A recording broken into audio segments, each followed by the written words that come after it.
The fence post snaps clean off at 11:47 p.m., and Senna Ward hears it from inside her cottage, with splitting like bone under pressure. She's standing at the kitchen sink, hands still wet from washing dishes, double shift finally over. The sound cuts through the wind, sharp and wrong. She freezes. Her reflection stares back from the dark window, a tired woman in a diner uniform, hair pulled back tight, shoulders sagging from 10 hours on her feet. The fence shouldn't break like that. Not unless something heavy hit it, or someone. She dries her hands slowly, listening. The wind howls again, rattling the loose shutter on the side of the house. Beyond that, nothing. Just a vast stretch of land next door, the property nobody talks about, the one with the high wooden fence and the luxury SUVs that come and go at strange hours. Senna moves to the back door, hand on the lock. She doesn't open it. Not yet. Because here's the thing about living alone at the edge of a small town. You learn when quiet means safe and when quiet means run. This quiet feels different. She presses her forehead against the cold glass, squinting into the darkness. The fence line is barely visible, just shadows and shapes. But she can see the gap now, the place where the post used to stand upright. It's leaning at an angle, gates swinging loose in the wind. Hi viewers, kindly tell us where you're watching from and what time it is. Senna steps back from the door, pulse ticking faster. She should call someone. The landlord, maybe. Or just leave it until morning. But morning feels too far away. And something about that broken fence, the way it hangs there like an open mouth, makes her chest tighten. She doesn't know it yet, but on the other side of that fence, a man in a tailored black suit is watching her cottage window. He's been watching for 3 weeks, and tonight, Senna Ward just gave him a reason to finally introduce himself. What would you do if you noticed something broken at midnight? Fix it or ignore it. Morning comes cold and bright, frost clinging to the grass like sugar. Senna doesn't wait for coffee. She pulls on jeans, laces her work boots, grabs the toolbox from under the kitchen sink, the one her father left her before he passed. Heavy steel, tools older than she is, but they work. The fence won't fix itself. She crosses the yard, breath misting in the air, toolbox rattling with each step. Up close, the damage looks worse. The post didn't just break, it was shoved. Hard. The wood splintered near the base, metal bracket bent out of shape, screws scattered in the dirt like lost teeth. She kneels in the damp grass, sets the toolbox down, pops it open. Her hands move automatically. Wrench, replacement bracket with glue. This isn't the first fence she's fixed. Growing up in a house that was always falling apart taught her how to patch things together, how to make do. The wind picks up, carrying the smell of hay and diesel from somewhere beyond the property line. Senna tightens the first bolt, muscles straining. The metal resists, rusted from years of weather. She grits her teeth, twists harder. It gives. She moves to the next one. She doesn't think about who owns this land. Doesn't think about the rumors, the whispers at the diner when someone mentions the man who lives here. How conversations stop mid-sentence. How eyes drop to coffee cups. How even the sheriff gets quiet when that name almost gets said. Senna just sees a broken fence, and broken things bother her. 20 minutes pass. The post stands straight again. The gate swings smooth on its hinges. She wipes her hands on her jeans, stand back to check her work. Solid. Clean. Done. She closes the toolbox, picks it up, and that's when she feels it. The weight of someone's stare pressing against her back like a hand between her shoulder blades. She turns slowly. A man stands 10 feet away, arms crossed, leaning against a black truck she didn't hear pull up. Tailored suit, red shirt underneath, sleeves rolled to his elbows, revealing tattoos that curl up his forearms like smoke. Expensive watch catching the sunlight. Face unreadable. He's been standing there the whole time, watching her work. Have you ever felt someone watching you before you saw them? Senna's grip tightens on the toolbox handle. The man doesn't move, doesn't speak. Just watches her with eyes that look like they're calculating something she can't see. Distance, threat level, intent. His posture is relaxed, but there's tension underneath it, the kind a predator carries when it knows it doesn't need to chase. Is this your land? Senna asks. Her voice comes out steadier than she feels. Parts of it, he says. His voice is smooth. Too smooth. Like honey poured over gravel. It doesn't match the ink on his skin or the way he's positioned himself between her and the road. Senna nods toward the fence. Gate was broken. Didn't seem right leaving it that way. He tilts his head slightly, studying her. You didn't have to do that. I know. Silence stretches between them. Not comfortable. Not hostile. Just waited. The man pushes off the truck, takes 3 steps closer. Not threatening. Not friendly either. Just closing distance. Senna notices things she didn't see from farther away. The scar along his jawline. Faint but deliberate. The way his suit fits like it was made for him. The way he moves like someone who's never had to ask permission for anything. What's your name? He asks. Senna. He repeats it, slowly, like he's testing how it sounds in his mouth. Senna. She waits for him to offer his own name. He doesn't. Instead, he glances at the fence, then back at her. Gates mean something where you come from. They do, she says. They keep things in, or out. Depends what you need. Something flickers across his face. Amusement, maybe, or recognition. It's gone before she can name it. You live here. He nods toward her cottage. Yeah. Alone. The question lands different than it should. Not creepy. Not predatory. Just factual.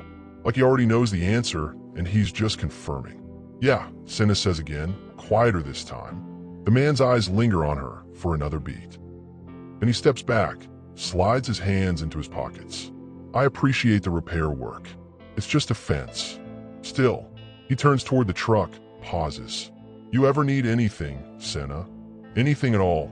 You knock on that gate you just fixed. She doesn't answer. Doesn't know what to say to that. He climbs into the truck, engine purring to life like a sleeping animal waking up. The door closes with a solid, expensive thunk. He drives off slow, gravel crunching under the tires. Senna stands there long after the truck disappears, toolbox still in her hand, heart beating faster than it should. She fixed a fence. That's all. So why does it feel like she just opened a door she can't close? Would you have walked away or asked his name? 3 nights later, Senna's shift runs late. The diner's packed until almost midnight. Truckers, late-night regulars, a birthday party that tips poorly and leaves a mess. By the time she locks up, her feet ache and her back screaming. She slings her bag over her shoulder, steps into the parking lot. Empty, dark, single streetlight buzzing overhead like a dying wasp. She crosses toward her car, keys already in her hand, when she hears footsteps behind her. Not 1 set, 3. She doesn't turn around, keeps walking. Faster. Hey, Senna. She knows that voice. Damon, regular at the diner. Always leaves exact change. Never tips. Always makes comments about her smile, her hips, the way she walks. She's told him no a dozen times. Polite at first, firm later. Blunt last week. He didn't listen. Walking alone this late. Another voice. Brick. Friend of Damon's. Bigger. Meaner.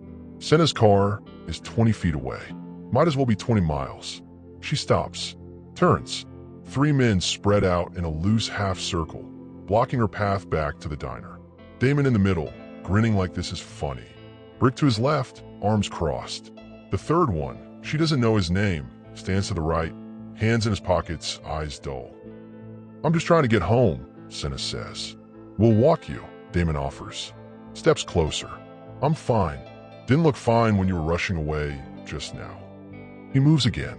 Close enough now, she can smell the beer on his breath. Senna's hand tightens around her keys, metal points jutting out between her knuckles. Her father taught her that. Keys make good weapons if you need them.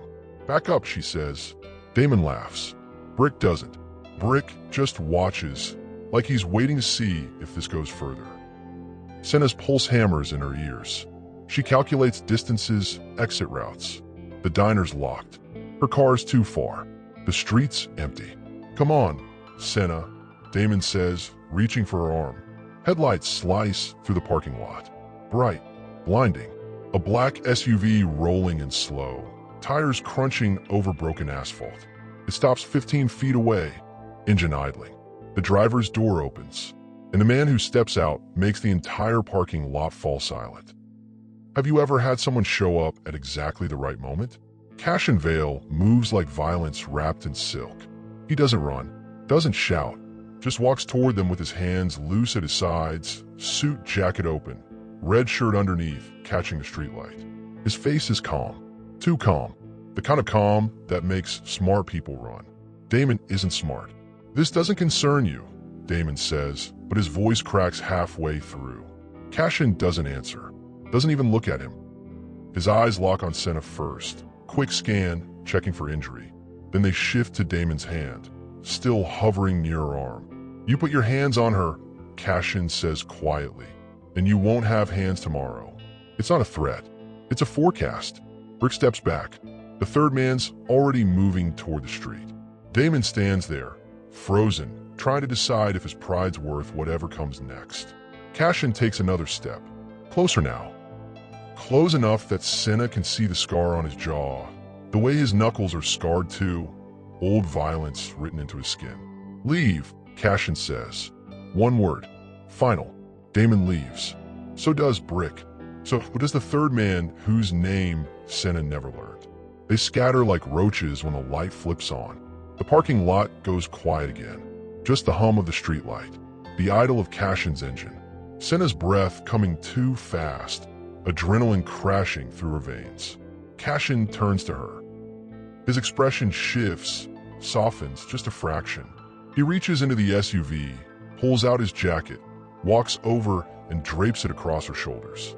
It's warm, smells like expensive cologne and something else, smoke, maybe leather. You okay? He asks. Senna nods, doesn't trust her voice yet. You shouldn't be walking to your car alone this late. I didn't have a choice. You do now. He steps back, giving her space. I'll follow you home. Make sure you get there safe. You don't have to. I know. He cuts her off gently. But I'm going to. Senna looks at him, really looks. At the tattoos, the scars, the way he stands like a wall between her and everything that wanted to hurt her. Why, she asks. Cashin's eyes hold hers for a long moment. Then he says, you fix my fence. It's not an answer. Not really. But it's all he gives her. Senna pulls his jacket tighter around her shoulders, climbs into her car. Her hands shake as she starts the engine. In the rearview mirror, Cashin's SUV pulls out behind her, headlights steady, keeping distance but staying close. All the way home, he follows. And when she parks outside her cottage, he waits until she's inside, door locked, lights on. Only then does he drive away.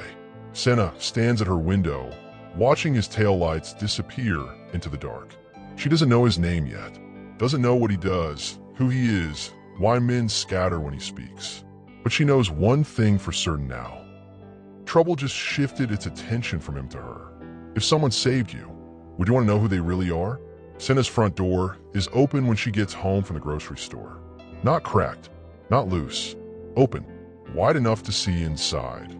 Her small living room, the lamp she left on, the couch pushed 3 feet from where it should be. The paper bags slip from her hands. Eggs crack against the concrete step. Milk cartons roll into the grass. She doesn't go inside. Her phone's already in her hand, finger hovering over 911, when the black SUV pulls into her driveway. Cashin's out of the vehicle before it fully stops, moving fast but controlled. He sees her face first, then the open door. His jaw tightens. He pulls his phone, types something quick, pockets it again. Stay here, he says. What is someone still? Stay here. He disappears inside. Senna counts seconds. 20, 30, 45.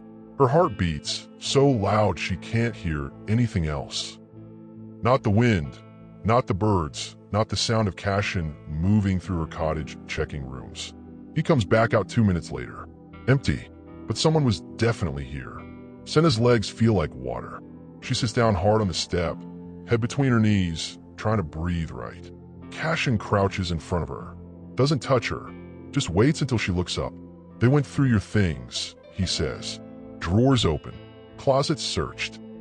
Nothing's missing that I could tell, but they were looking for something. I don't have anything, Senna whispers. I work at a diner. I don't even have jewelry worth stealing. This wasn't about stealing. Cashin's voice drops lower. They wanted to send a message. To who? I don't, she stops. Looks at him. To you. He doesn't deny it. 2 more vehicles pull up, a silver sedan and another black SUV.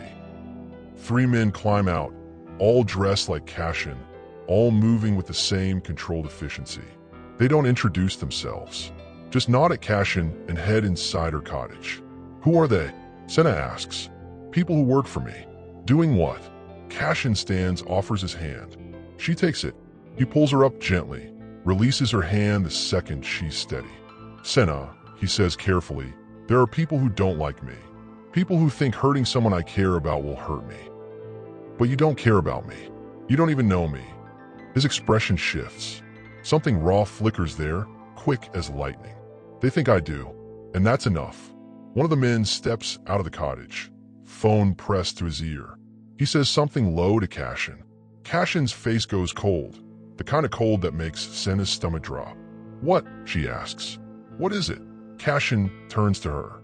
Pack a bag. You're not staying here tonight. Where am I supposed to go? Somewhere safe. I can't just leave. Senna. He steps closer. Close enough, she has to tilt her head back to hold his gaze. They targeted you because of me, which means they're not going to stop until they get what they want. And what do they want? Cashin's jaw works. He doesn't answer right away. When he does, his voice is quiet, steady, terrifying in its certainty. Me, would you leave your home to stay safe, or stay and risk everything? The truck comes at 2:17 a.m. Senna's awake. Hasn't slept, can't sleep, lying on the couch in the safe house Cashin brought her to. It's 20 miles outside Westbourne Ridge, tucked behind trees, surrounded by land that belongs to him. She hears engines first, then voices, then the crack of something heavy hitting wood. She's off the couch, barefoot, moving toward the window when the door flies open and Cashin's already inside, grabbing her wrist. Basement. Now. What's happening? Now, Senna. He pulls her through the kitchen, down narrow stairs into a concrete basement that smells like earth and old metal. A single bulb swings overhead. Cashin positions her behind a support beam, hands on her shoulders. Stay down. Don't come up no matter what you hear. Cashin, promise me. She nods. He's already moving back up the stairs, taking them 3 at a time. The door at the top slams shut. Locks. Senna crouches behind the beam, arms wrapped around her knees, listening. Footsteps above her. Heavy. Multiple sets. Voices shouting. Muffled through the floor, but sharp with aggression. Something crashes. Glass breaking. Furniture overturning. Then silence. The kind of silence that feels like held breath. A gunshot cracks through the air. Senna flinches, hands flying to her ears. Her heart hammers so hard it hurts. She counts seconds, counts breaths, counts anything to keep from screaming. More footsteps, running now. Someone yelling her name, not Cashin's voice. Rougher, angrier. They're looking for her. The basement door handle rattles. Once, twice. Someone kicks it. The wood shudders but holds. Senna presses herself tighter against the beam, trying to disappear into concrete and shadow. Another gunshot, closer this time. Then a sound she'll never forget. A body hitting the floor directly above her head. Heavy, final. Silence again, longer this time. Footsteps approach the basement door. Slow, deliberate. The lock clicks. The door opens. Senna stops breathing. Cashin appears at the top of the stairs, blood on his shirt, face unreadable. He's not holding a gun anymore. Just his phone, screen lit, already making a call. It's done, he says into the phone. Then to Senna, come up. It's safe now. She climbs the stairs on shaking legs. The living room's destroyed, furniture overturned, windows shattered, 3 men lying unconscious on the floor, zip-tied at wrists and ankles. Not dead, just contained. Cashin's people are already there, moving through the house with the efficiency of a pit crew. One's on the phone, another's checking the perimeter. A third is wrapping something that looks like a wound on Cashin's forearm. Cashin waves him off, walks to Senna. You okay? She nods. Can't speak yet. He pulls her against his chest, gentle but firm, and she collapses into him. His heart beats steady under her ear. His hand rests on the back of her head, holding her there. They came for you, she whispers against his shirt. No, he says quietly. They came for leverage, and I made sure they'll never try again. Senna pulls back enough to see his face. What did you do? Cashin's eyes are calm. Too calm. What I had to. And in that moment, Senna realizes she's not afraid of him. She's afraid for him. For what he carries, what he's done, what he'll keep doing to protect people who step into his world by accident. People like her. Have you ever realized someone would do anything to keep you safe? The men are gone by sunrise. Not killed, not buried, just relocated. Cashin doesn't explain where, and Senna doesn't ask. She sits at the kitchen table in the safe house, hands wrapped around a mug of coffee someone made for her, watching Cashin make phone calls in the next room. His voice is low, controlled, giving orders that sound more like suggestions but land like commands. When he's done, he comes back, sits across from her. There's a bandage on his forearm now, clean white gauze wrapped tight. His shirt's different, black instead of the bloodstained one he wore before. I handled it, he says. Handled it how? They worked for someone who thought getting to you would get to me. I made it clear that won't happen again. By doing what? Cashin leans back in his chair, studying her. You want details? No. She pauses. Maybe. I don't know. I didn't kill anyone. His voice is steady, matter of fact. I don't need to. There are other ways to make people disappear from your life. Senna sets down her mug. What are you, Cashin? He doesn't flinch from the question. Someone who protects what's his. I'm not. You fixed my fence, Senna. You stepped onto my property with tools and good intentions and no fear. You cross a line most people won't even look at. He leans forward. That made you mine to protect. The word mine hangs in the air between them. Senna should be scared. Should be running. Should be putting distance between herself and this man who dismantles lives with phone calls and moves through violence like other people move through water. But she's not scared. She's tired, confused, and strangely safe in a way she hasn't felt since her father died. I don't understand you, she says quietly. Good. Cashin's mouth curves, not quite a smile, but close. That means I'm doing it right. He stands, walks to the window, looks out at the land that stretches beyond the house. The people who came after you, they're not a problem anymore. Their boss knows what happens if he tries again. You can go back to your cottage, back to your life. Just like that, just like that. Senna joins him at the window, side by side, not touching, but close enough she can feel the heat coming off him. What if I don't want to go back, she asks. Cashin turns his head, looks at her. Really looks, then don't. And somehow, standing in a safe house that isn't hers, next to a man whose world is built on power and consequences, Senna feels more at home than she has in years. Would you walk away from danger or stay with the person who'd fight it for you? They go back to the fence 3 days later. Not the safe house fence, the original one, the one Senna fixed that started everything. It's late afternoon, golden light stretching across the grass, wind gentle for once. Senna stands on her side of the property line, hands in her jacket pockets. Cashin stands on his, leaning against the post she repaired, arms crossed in that same posture he had the first time she saw him. You could have sent someone to fix this, Senna says, nodding at the fence. I know, but you didn't. No. She steps closer, close enough to touch the wood, trace her fingers over the bracket she replaced. Why does this fence matter so much to you? Cashin's quiet for a long moment. When he speaks, his voice is softer than she's ever heard it.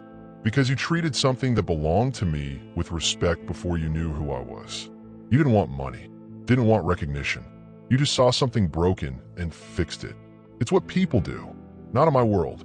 He pushes off the post, steps closer to the fence. They're face to face now, nothing between them but wood and space. In my world, people take, they break, they use. You're the first person in years who gave without asking what she'd get back. Senna's throat tightens. I didn't give you anything. You gave me something I forgot existed. Cashin reaches across the fence, not grabbing, just offering his hand, palm up. You reminded me what it feels like when someone cares about the small things. She looks at his hand. Scar knuckles, steady fingers, a hand that's done terrible things to protect people he's decided matter. She puts her hand in his. His grip is gentle, Warm. He doesn't pull her closer. Doesn't push. Just holds. You cross my fence first, Senna, he says quietly. The real question is, should I cross yours? She doesn't answer with words. She just holds on tighter. And in that moment, standing at a fence that separated their worlds but somehow brought them together, Senna realizes something. Some doors aren't opened by force. They're opened by the quiet courage to fix what others ignore. And sometimes, the person on the other side is exactly who you didn't know you needed.